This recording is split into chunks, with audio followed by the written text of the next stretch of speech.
I am a 23-year-old woman, and this story happened to me when I was 14. I remember the story like it was yesterday.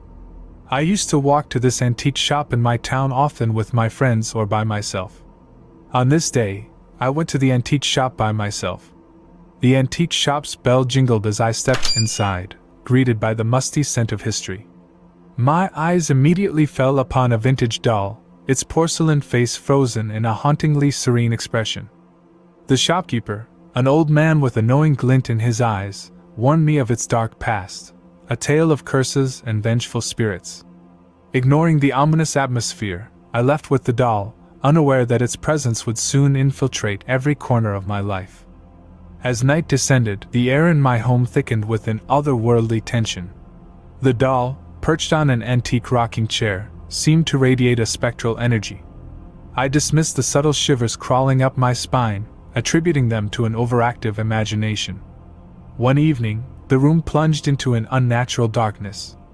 The doll's porcelain eyes gleamed with an ethereal light, and a haunting lullaby echoed through the silence. I hesitated, my senses on high alert, as the doll's delicate fingers twitched ever so slightly.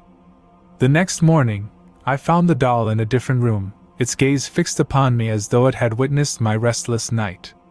Doubt gnawed at my thoughts, but I dismissed the unease, convinced it was merely a coincidence. Days turned into weeks, and the doll's unsettling influence grew more pronounced. Objects moved on their own accord, doors creaked open in the dead of night, and shadows danced in corners where no light dared to tread. The once charming doll had transformed into an instrument of the supernatural. Curiosity turned to dread as I delved into the doll's history. It had once belonged to a child named Eliza, who lived in the late 19th century. Eliza's family had been accused of witchcraft, and the vengeful townsfolk had condemned them to a gruesome fate. Eliza, in her final moments, cast a curse on the doll, binding a malevolent spirit to it with the promise of retribution. Haunted by the revelation, I attempted to rid myself of the cursed relic. I sought the guidance of spiritual experts and paranormal investigators, but the doll seemed impervious to their efforts. It clung to me like a specter, its porcelain features twisted into a mocking grin. Each night, the haunting lullaby resonated through the halls, the melody warped into a sinister chant. As I lay awake, tormented by the doll's influence, its porcelain eyes seemed to flicker in a malicious way. In a desperate attempt to break the curse, I consulted a renowned medium. The séance was an unnerving affair, the room pulsating with an otherworldly energy.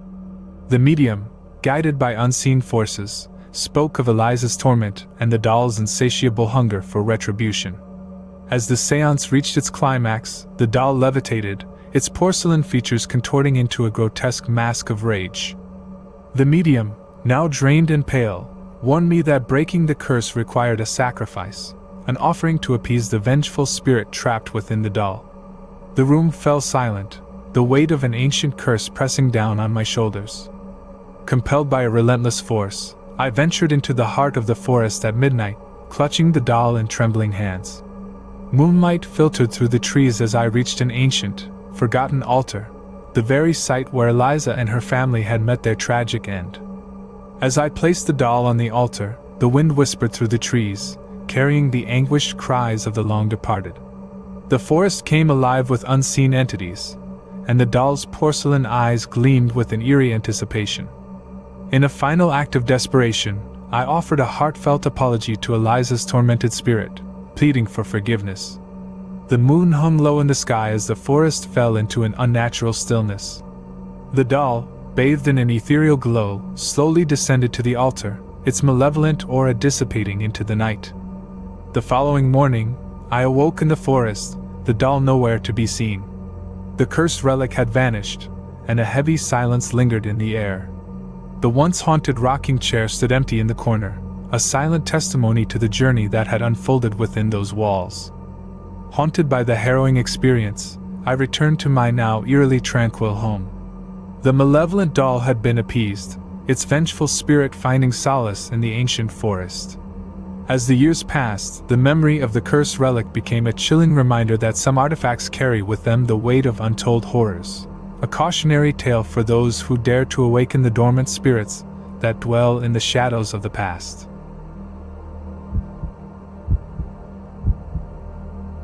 The night hung heavy with a chilling fog as we returned to the decaying asylum, our breath visible in the cold air. The moon cast an eerie glow upon the forgotten institution, a haunting silhouette against the midnight sky. Armed with flashlights, we ventured into the heart of darkness, driven by a morbid curiosity that gnawed at the edges of reason. The asylum's dilapidated facade creaked with the weight of its haunted past. The air, thick with the stench of decay, clung to us as we stepped over shattered glass and through the rusted entrance. The asylum seemed to groan in response, its very essence resisting our intrusion into its long-buried secrets. Our flashlights flickered, casting long, distorted shadows on the decaying walls. The corridor stretched before us like a labyrinth, each hallway leading to forgotten nightmares. Whispers echoed through the empty spaces, reverberating with the anguish of the tormented souls that once called this place home. In the heart of the asylum, we discovered a forgotten ward, hidden behind a rusted door that groaned in protest as it swung open. The air grew colder, the atmosphere more oppressive, as if the very walls were closing in around us. Flickering fluorescent lights revealed rows of beds, each one seemingly frozen in time. Patient records lay scattered, as if a chaotic force had torn through the room. I picked up a tattered file, and as my flashlight illuminated the pages, a sinister truth unfolded before me. Gruesome experiments, unspeakable treatments. The asylum had been a chamber of horrors where the line between medicine and madness blurred together. As we delved deeper, our flashlights flickered erratically, as if the spirits of the asylum resisted the revelation of their tortured past. It was then that we stumbled upon a room sealed by a heavy metal door, its surface etched with cryptic symbols. The air seemed to hum with an otherworldly energy, and a noticeable sense of dread settled over us. With fear, we pushed open the door, revealing a chamber that defied reason. In the center, an ancient operating table lay surrounded by rusted medical instruments. The air felt charged with an unnatural electricity, and a distant, haunting melody echoed through the hollow spaces. As we approached, the melody intensified, apparitions materialized around the operating table, ethereal forms suspended between life and death. Their hollow eyes fixed on us, conveying a silent plea that sent shivers down our spines. Suddenly, the room plunged into darkness. The chilling melody reached a crescendo, and the apparitions convulsed in silent agony. A disembodied voice echoed through the chamber, recounting the atrocities committed within these walls. In the darkness, we felt unseen hands pushing us forward, urging us to witness the culmination of their suffering. As the room filled with a blinding light, the apparitions reenacted the final moments of their torment, the culmination of twisted experiments that robbed them of both life and sanity. The air grew thick with an oppressive sorrow, and the room seemed to pulse with the tortured heartbeat of the forgotten souls. It was a symphony of despair that enveloped us, drowning out the world beyond the asylum's decaying walls. As the apparitions faded into the shadows, we found ourselves standing alone in the cold silence of the abandoned ward. The air, now devoid of the haunting melody, carried the weight of the asylum's tragic legacy. Our flashlights, once defiant against the darkness, flickered and died. In the suffocating silence, we retraced our steps through the corridors, haunted by the asylum's past. The exit loomed ahead, a dimly lit portal to the outside world. As we stepped into the moonlit night, the asylum's facade loomed behind us, a decaying monument to the horrors we had witnessed. The air, no longer the stench of decay, whispered a melancholic farewell. The tortured souls, momentarily acknowledged, faded back into the shadows. Haunted by the asylum's past, we left the forsaken place behind, forever bound to the echoes of a past that clung to the walls like the residue of a nightmare. The abandoned asylum, a silent witness to unspeakable atrocities, remained a chilling reminder that some horrors, once unleashed, linger in the shadows, waiting to be unearthed by the unsuspecting and the curious.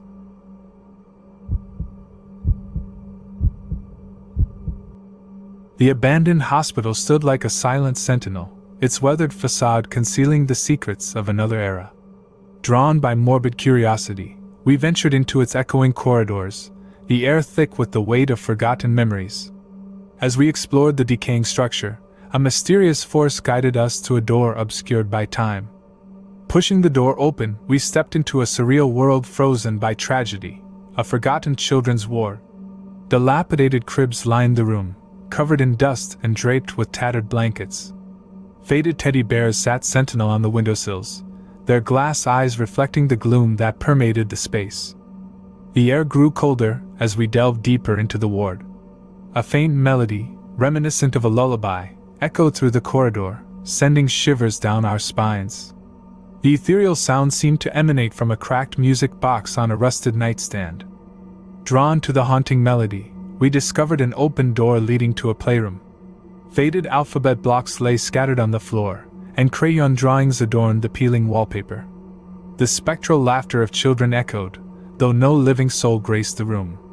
In the midst of the playroom, a ghostly figure, a little girl in a tattered nightgown, played with an unseen companion.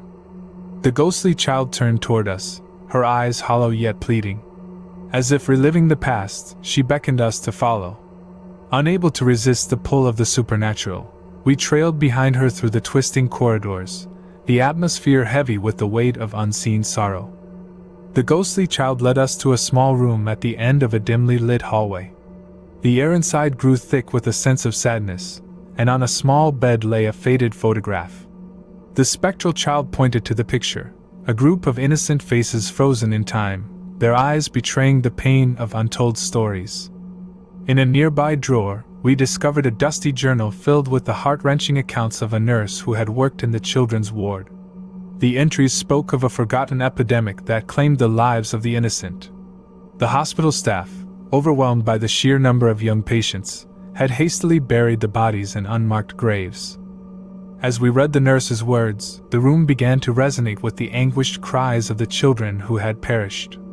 Their spirits materialized, their spectral forms appearing as fleeting shadows on the peeling walls. The ghostly children reached out, their tiny hands yearning for the comfort they had been denied in life. Haunted by the tragic revelations, we felt an overwhelming urge to provide solace to the lost souls trapped in the spectral realm. The ghostly children, desperate for closure, guided us to a hidden courtyard where the unmarked graves lay beneath a blanket of moss and neglect. With each passing moment, the air thickened with an otherworldly energy as we unearthed the forgotten graves. The ghostly children watched in silence, their hollow eyes expressing gratitude as we laid bare the hidden truth of their untimely demise. A spectral wind swept through the courtyard, carrying with it a chorus of whispers. The children, their translucent forms bathed in a soft light, their anguished cries silenced at last. The forgotten children's ward, once a realm of sorrow and despair, now held a somber tranquility. The air, no longer heavy with the weight of tormented spirits, seemed to sigh in relief.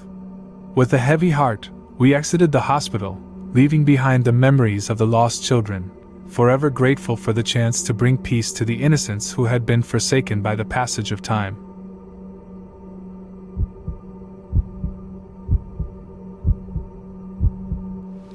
The stormy night set the stage for our encounter with the mysterious hitchhiker. Rain lashed against the car windows as we navigated the desolate highway, our headlights cutting through the inky darkness. The rhythmic drumming of rain on the roof created an eerie backdrop, heightening our senses to the unknown that lurked beyond. As we rounded a bend, there he stood, a lone figure on the rain-soaked roadside, his silhouette obscured by the hood of a tattered cloak. Despite the downpour, he made no attempt to shield himself from the elements. His posture seemed frozen, as if not moving at all. Pity overcame us, and we decided to offer this hitchhiker a ride. The door creaked open, and a gust of cold wind accompanied him into the car. The interior seemed to shudder as he settled into the back seat, his face hidden beneath the hood. The silence in the car was palpable, broken only by the relentless drumming of rain and the occasional crackle of thunder. Unease settled upon us, and glancing into the rearview mirror, we tried to catch a glimpse of our silent passenger. The hooded figure remained an enigma, a specter wrapped in shadows.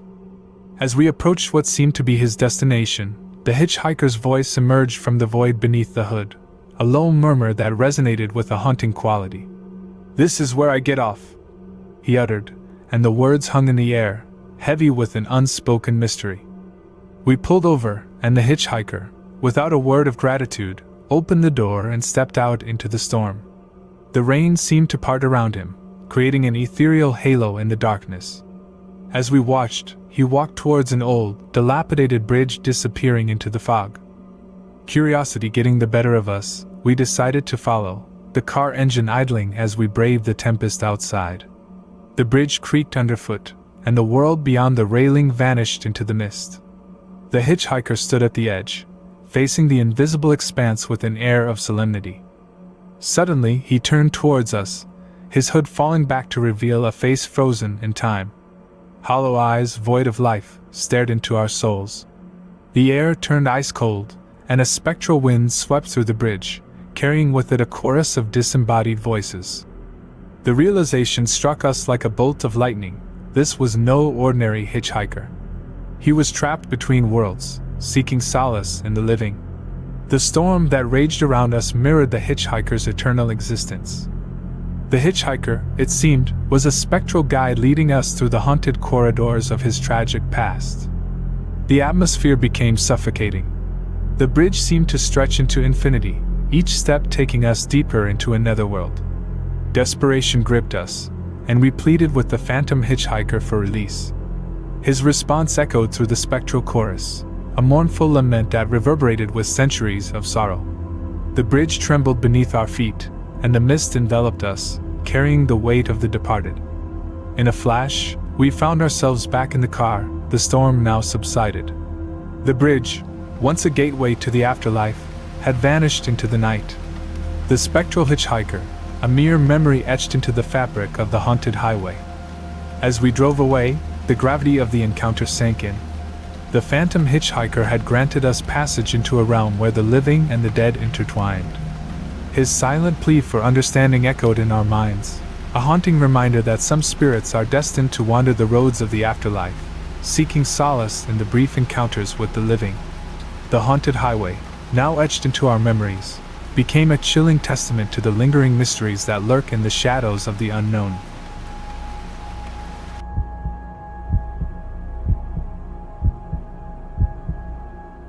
Our dream home, a charming Victorian with an air of antiquity, seemed perfect for our newlywed bliss. Little did we know that beneath its facade of warmth lay a chilling secret. The first indication was a subtle murmur, an indistinct whisper that seemed to seep through the walls. I dismissed it as the house settling, but as the nights unfolded, the whispers grew more coherent, more insistent. One restless evening, curiosity got the better of me. Armed with a flickering candle and trembling resolve, I ascended the narrow staircase that led to the attic. The air grew heavier with each step, and the creaking floorboards seemed to echo the anticipation of the unseen. As I pushed open the attic door, an ethereal glow bathed the space in an otherworldly light. The flickering candle barely illuminated the corners, revealing dusty relics of the past. A rocking chair draped in white cloth, moth-eaten garments hanging from forgotten hooks, and a mirror covered with a shroud. The whispers, now distinct, beckoned me deeper into the spectral chamber. My gaze fixated on an old, weathered trunk nestled in the corner. As I opened it, faded photographs revealed the faces of a family that once called this house their haven. A journal, its pages brittle and yellowed, mundane and the extraordinary, a family's history etched with love, loss, and an unspeakable tragedy. The whispers now had a voice, a mother's lullaby, a child's laughter, and the haunting sob of a grieving father.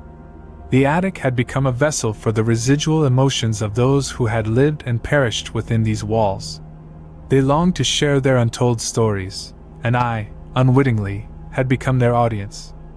Night after night, I returned to the attic, the whispers guiding me through the poignant tales of the past. The family's patriarch, driven by madness, had committed unspeakable acts, forever staining the home with the darkness of his deeds. The attic, a witness to the tragedy, now harbored the residual energy of those who had suffered. As the stories unfolded, so did the spectral manifestations.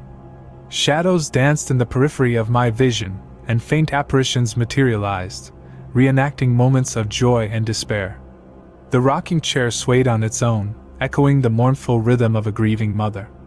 In the mirror, faces of the departed stared back, their eyes pleading for understanding and release. The once charming home had transformed into a gateway between the living and the dead.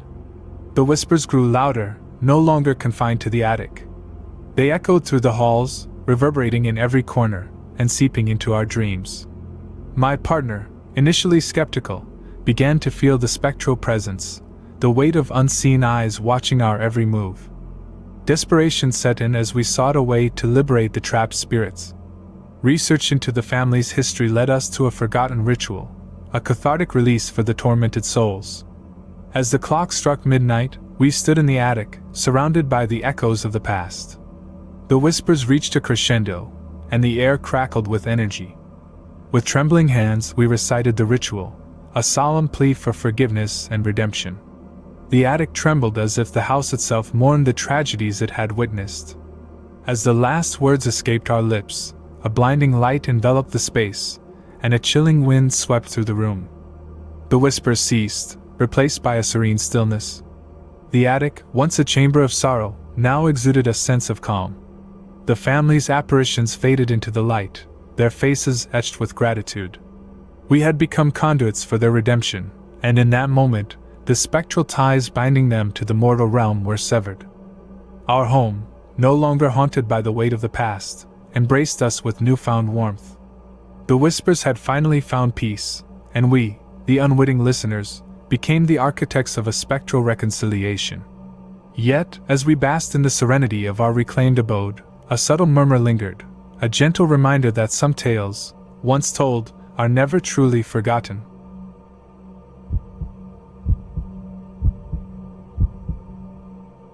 I first laid eyes on the beautiful painting at an estate auction, its ornate frame catching the glint of the auctioneer's spotlight. It depicted a desolate landscape shrouded in mist, a scene that seemed to shift and change with each passing moment. The auction house buzzed with anticipation, yet the painting's eerie allure captured my attention like a moth drawn to a flame. Against the cautionary warnings of the auctioneer, I became the painting's unwitting owner. As the night fell, and the inky darkness blanketed my home, I hung the cursed masterpiece on my living room wall. Little did I know that I had invited a malevolent force into my life. The first sign of the painting's sinister nature came when I noticed subtle alterations to the landscape within the frame. Shadows morphed into twisted figures, and the mist transformed into a spectral fog that seemed to seep into my reality. Night after night, the painting whispered secrets only the dead could know, as if the artist had captured the very essence of the afterlife. Curiosity mingled with dread as I delved into the painting's history. The artist, a tormented soul named Damien Blackwood, had cursed his final masterpiece, infusing it with the pain of lost love and the bitterness of betrayal. Legend spoke of a forbidden affair that ended in tragedy, leaving Damien consumed by grief and vengeance. One evening, as the clock struck midnight, the painting's malevolence unfolded in a nightmarish display. The mist within the frame thickened, and the spectral fog spilled into my living room, engulfing the furniture and casting an ethereal glow upon the walls. The temperature plummeted, and the air vibrated with an unseen presence. I watched in horror as the twisted figures within the painting clawed their way into my reality. Ghostly apparitions, their faces contorted in anguish, manifested in my living room. Damien Blackwood's tormented spirit materialized, his eyes locking onto mine with a hatred that transcended the boundaries of life and death. The cursed painting had become a portal to a realm where the afterlife bled into the present. The ghostly figures moved with a purpose, replaying a tragic scene of betrayal and despair. Desperation and fear paralyzed me as I realized that the cursed masterpiece had transformed my home into a sanctuary for the tormented spirits. The walls echoed with the haunting melody of a love lost, and the ghostly figures danced in a ballet of eternal suffering. In a desperate bid to break free from the painting's grip, I sought guidance from a paranormal expert. The investigator, armed with ancient rites and incantations, ventured into my home. The moment he crossed the threshold, the temperature dropped, and an invisible force seemed to resist his presence. As the investigator performed the ritual, the cursed painting reacted. The air crackled with malevolent energy, and the investigator's words were drowned out by the anguished cries of the tormented spirits. In a final, desperate act, the investigator shattered the ornate frame, severing the connection between the cursed painting and our world. The spectral fog dissipated, and the ghostly apparitions retreated, their tortured cries echoing into the void. With the ritual complete, the investigator turned to me with a solemn expression. The curse had been broken, but the scars of the supernatural ordeal lingered. The haunted memories of that night would forever be etched into the fabric of my existence. As the investigator left, and the remnants of the cursed painting were safely locked away, I surveyed the empty space on my living room wall. The room felt cleansed, yet an unsettling truth lingered. I had glimpsed the veil between the living and the dead, a boundary that, once breached, left an indelible mark on my soul. The cursed painting, now a mere memory confined to the recesses of my past, served as a haunting reminder that some works of art are best left undisturbed.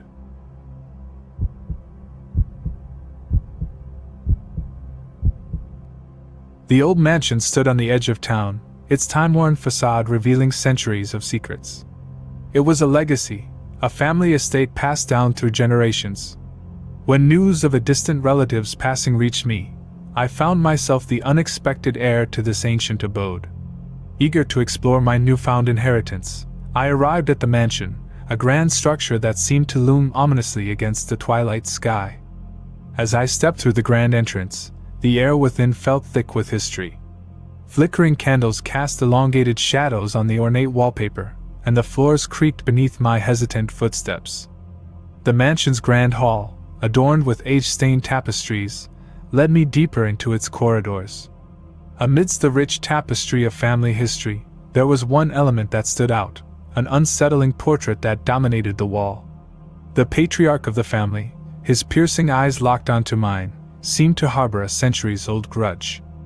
Night after night, I was drawn to the grand hall by an unseen force. The flickering candlelight cast an eerie glow on the portrait, and the eyes of the patriarch seemed to follow my every move. As the clock struck midnight, muffled footsteps echoed through the darkened corridors, beckoning me toward the source of the mansion's darkest secrets. Unable to resist the portrait's haunting allure, I found myself standing before it one evening. The atmosphere shifted, and the temperature in the grand hall plummeted. A spectral wind whispered through the tapestries, and the patriarch's malevolent gaze intensified.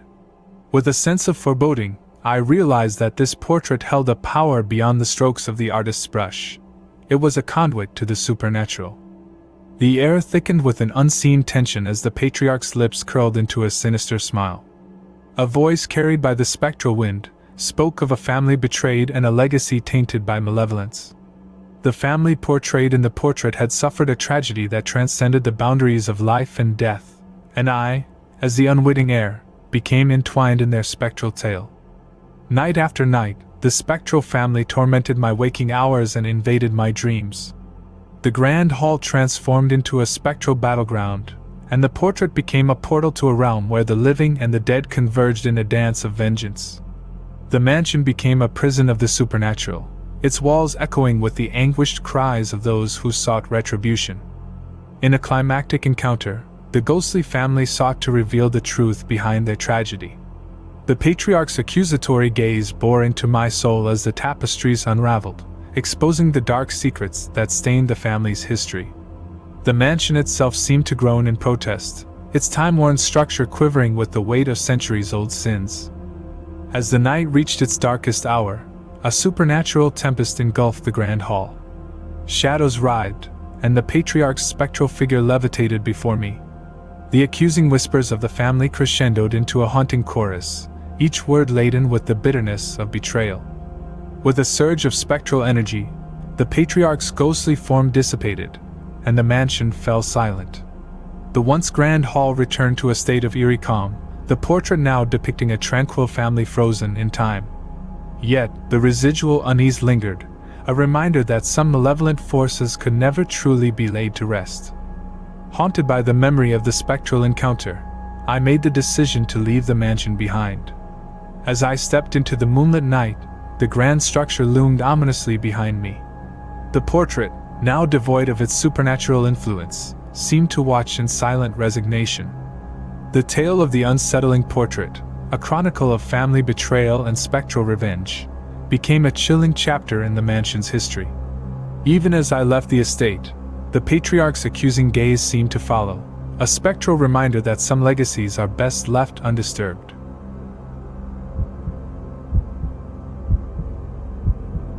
Nestled between ancient hills and dense woods, the remote village of Ravenswood remained untouched by time. It was a place where centuries-old traditions echoed through cobblestone streets, and the villagers lived in harmony with nature. As newlyweds seeking seclusion for our honeymoon, we stumbled upon this small hut, seemingly frozen in another era. The quaint cottages, adorned with creeping ivy, exuded an old-world charm that drew us in. Our honeymoon cottage, with its thatched roof and rustic look, provided the perfect escape from the chaos of the outside world. Yet, as the sun dipped below the horizon, Ravenswood revealed a secret that would forever taint our ideal retreat. It began innocently enough. As the clock struck midnight, a peculiar mist enshrouded the village, cloaking it in an otherworldly glow. Intrigued, we ventured into the streets, where time seemed to warp.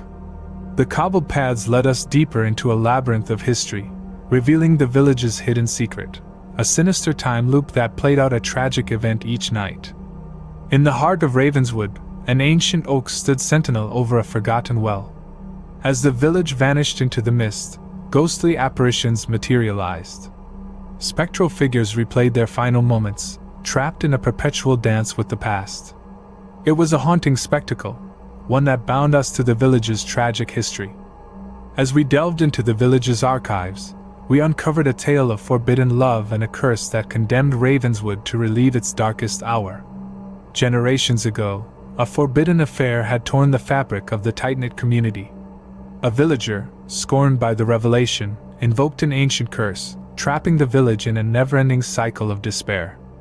Compelled to break the curse, we became unwitting participants in a spectral drama. The ghostly figures, lost in the echo of their own demise, beckoned us to bear witness to their tragedy. Each night, we watched helplessly as the doomed lovers met their fates in a chilling display of ethereal torment.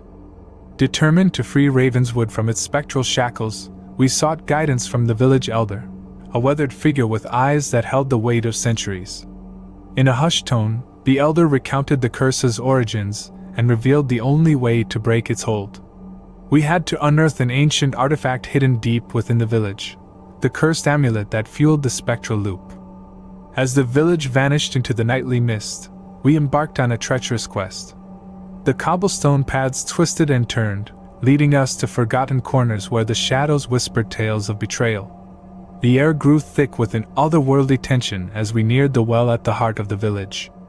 Beneath the ancient oak, we discovered a hidden chamber, its entrance obscured by centuries of foliage. Inside, an altar, a relic tainted by the anguish of generations.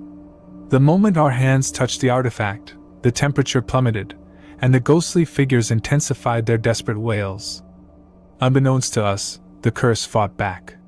The spectral lovers, bound by the tragedy etched into Ravenswood's history, resisted our intrusion.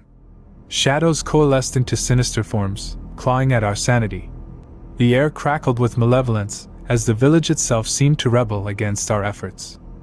With the amulet in hand, we raced against time to the ancient oak. The mist thickened, and the ghostly figures converged, their faces etched with desperation. As the clock struck midnight, we stood beneath the ancient oak, the curse held high. A surge of otherworldly energy enveloped us, the mist swirling in a tempest of ethereal power.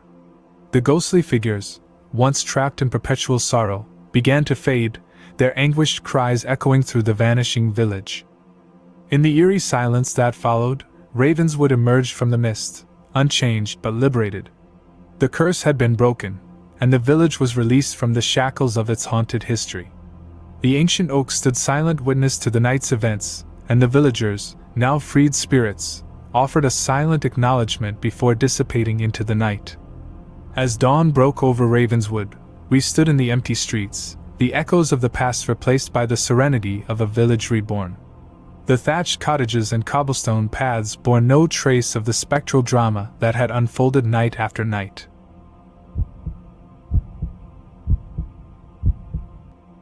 The moon hung low in the night sky, casting an ethereal glow over the deserted town on the outskirts. Whispers of an ancient carnival, long forgotten, echoed through the chilling breeze.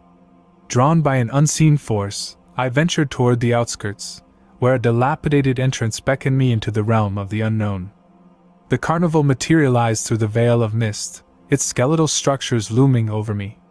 The air was thick with an otherworldly energy, and the silence that enveloped the abandoned fairground felt suffocating. The rusted gates creaked open, their eerie groans announcing my arrival into the outdated carnival. Faded tents billowed in the breeze, their colors muted and memories long forgotten.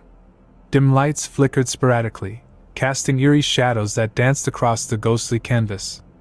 As I navigated the deserted pathways, the dissonant melody of an instrument reached my ears, a haunting tune that seemed to transcend time. The ghostly carnival rides, long frozen in a parody of their former glory, stood as twisted monuments to forgotten amusement. The carousel, with its spectral horses frozen in mid-gallop, drew me closer. The painted eyes of the horses bore into my soul, their expressions shifting from whimsical to malevolent. The instrument's melody intensified as I approached the carousel. Against my better judgment, I mounted one of the ghostly horses, its spectral mane flowing as if stirred by an unseen wind. The ground beneath me trembled, and with an otherworldly lurch, the carousel began to spin. As the carousel gained speed, the world around me blurred into a disorienting tapestry of distorted images. Ghostly laughter echoed through the mist, mingling with the haunting tune. Shadowy figures, obscured by the swirling fog, danced on the periphery of my vision, their movements both enchanting and unsettling. The spectral carnival transformed into a surreal dreamscape, a nightmarish amalgamation of twisted attractions. Ferris wheels spun upside down, their skeletal frames groaning in protest. Distorted mirrors reflected grotesque versions of my own image, their funhouse allure replaced by a malevolent mockery. With each revolution of the carousel, the ghostly figures drew nearer. Their laughter, once whimsical, now took on an ominous tone. Faces obscured by shadow, they reached out with ethereal hands, fingertips brushing against my skin like the touch of a breeze. Desperation gripped me as I dismounted the spectral horse, stumbling through the swirling mist. The ghostly figures pursued, their laughter becoming a cacophony that drowned out the haunting tune. Just as despair threatened to consume me, the carnival vanished. The mist dispersed, revealing the familiar landscape of the deserted town. The rusted gates loomed before me, the unsettling creak echoing through the silent night. The ghostly figures and their haunting laughter faded into the shadows, leaving me standing alone, breathless and haunted by the memory of the sinister carnival. Haunted by the lingering echoes of spectral laughter, I realized that the carnival existed beyond the bounds of reality, a malevolent realm waiting for unsuspecting souls to stumble upon its eerie allure. The ghostly calliope's melody lingered in the air, a chilling reminder that the line between the living and the dead was thin.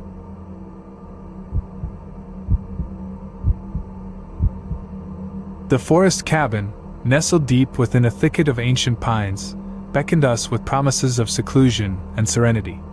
As we arrived, the air thickened with an unspoken malevolence, a sensation that brushed against our skin like icy fingers.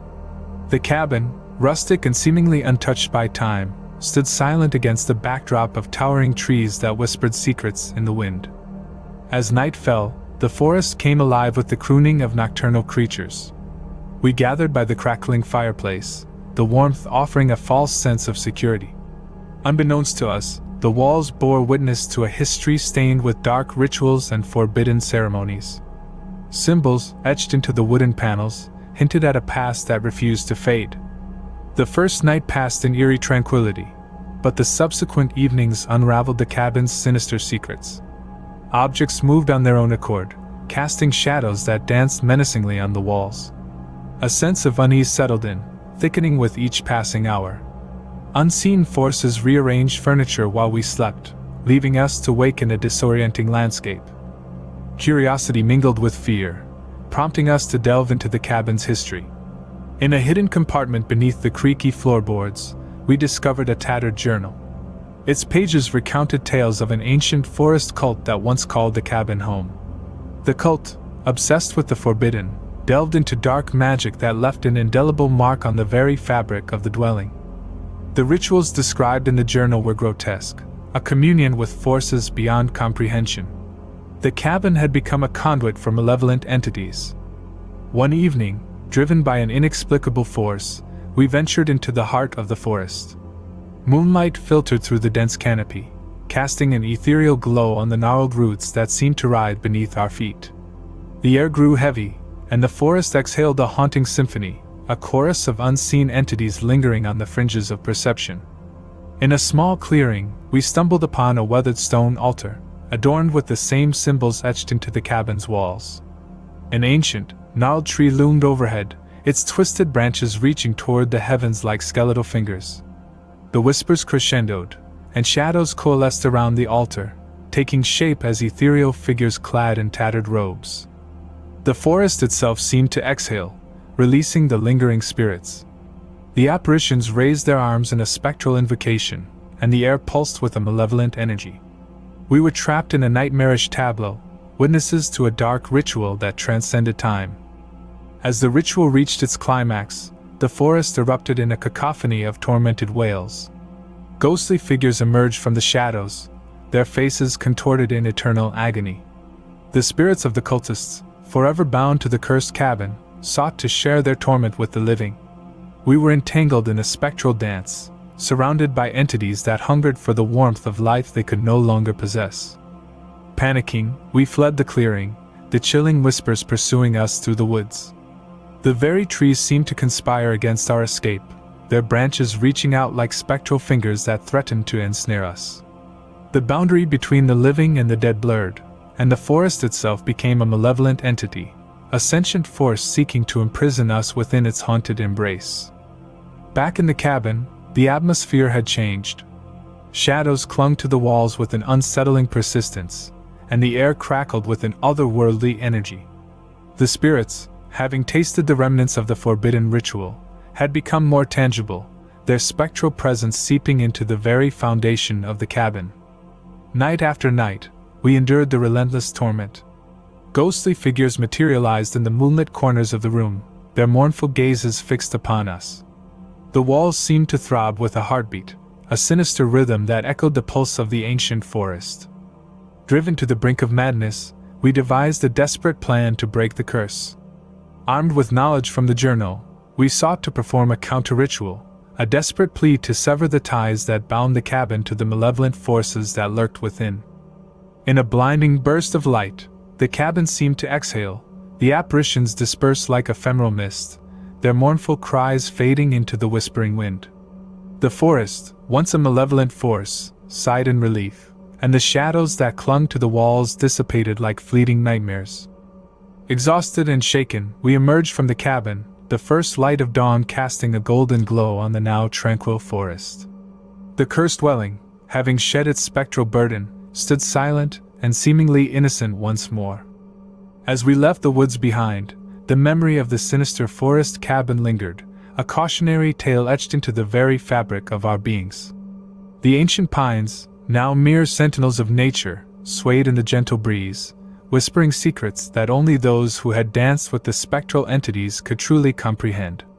The forest had returned to its natural state, but the echoes of that night would forever resonate in our nightmares, a reminder that some places carry a darkness that transcends both time and reason.